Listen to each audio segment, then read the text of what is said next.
we're going to get to the decapitation of Caitlin Clark. My God. Oh, my God. So in case you missed it yesterday, the Fever played the Sky in Indiana. And we can roll that tape real quick, Luis. This play right here is the one in question.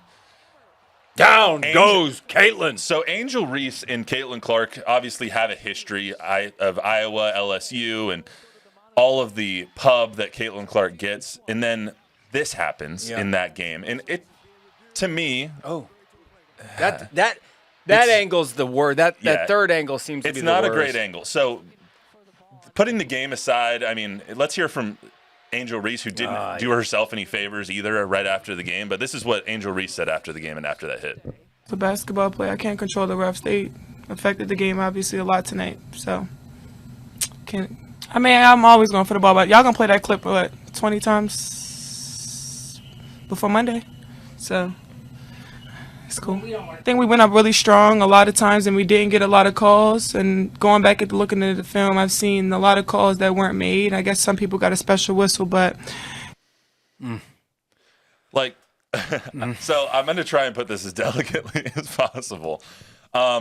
Regarding the play, I didn't think it... I think it's a borderline play. It's a I wouldn't mind if she said it was a basketball play. I was trying to make a play on the ball. Sure. I think it's all the context that surrounds it. You have the rivalry between Angel Reese and between Caitlin Clark. You have 2 weeks ago, Kennedy Carter, that whole debacle when Kennedy Carter pushes over Caitlin Clark during the last matchup between the Sky and the Fever. And now you have Angel Reese coming in, hitting her upside the head, whether intentional or not. It's a bad look. And you have all of the things that Angel Reese has said. In 20 years, they're going to remember my impact on this game as well as hers. She is so clearly jealous and holding so much resentment for this one person that even if that was a basketball play, and I'll give her the benefit of the doubt, that was a basketball play, sure. Even if it was, you take it to mean the wrong thing because of everything that has gone into this. It's such a bad look for Angel Reese, despite how great she is and despite how great Caitlin Clark is. It's just, you're adding so much fuel to the fire by what you do and say at this point. So...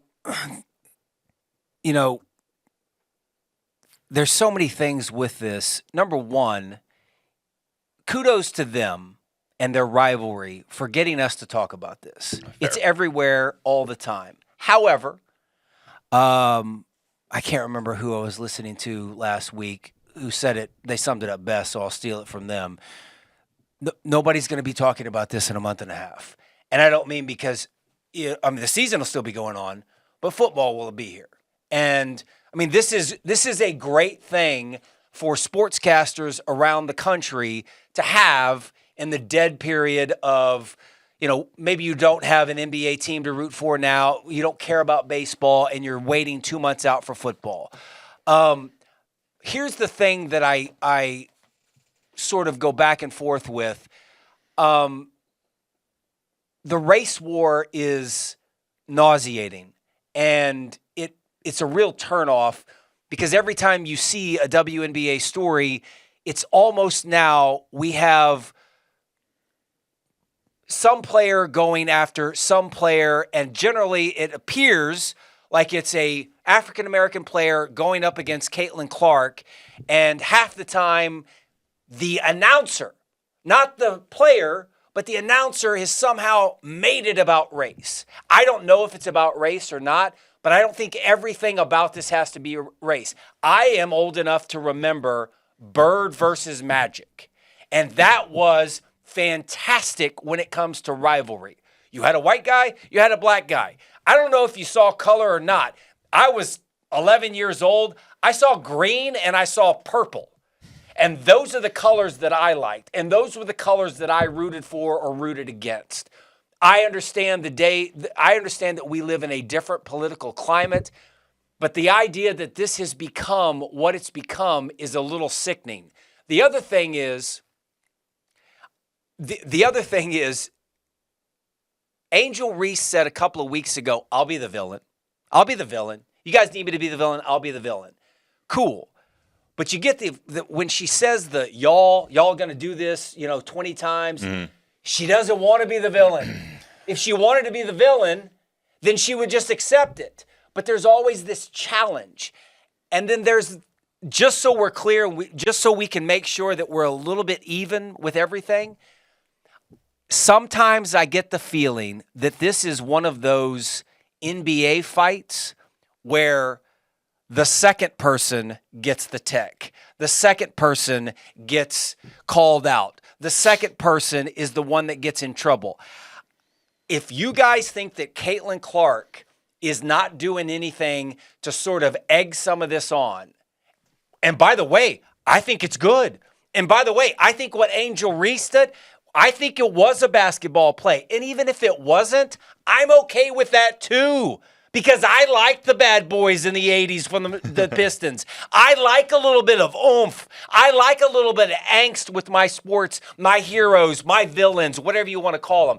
I just think there's a little bit more to all of this. But the idea that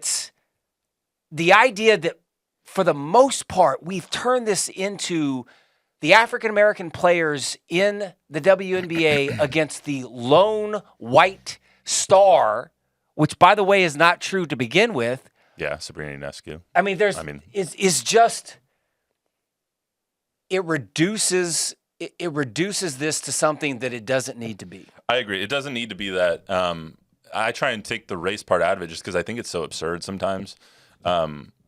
Even they asked Caitlin Clark about it, and she's like, "Don't use me to push your agenda." And right. And then that was twisted by some of the other players of like, well, you're here, you have a platform, and it was like, guys, what's happening here? Yeah. So what are we doing? This is what I don't get. Is like Caitlin Clark can't do anything.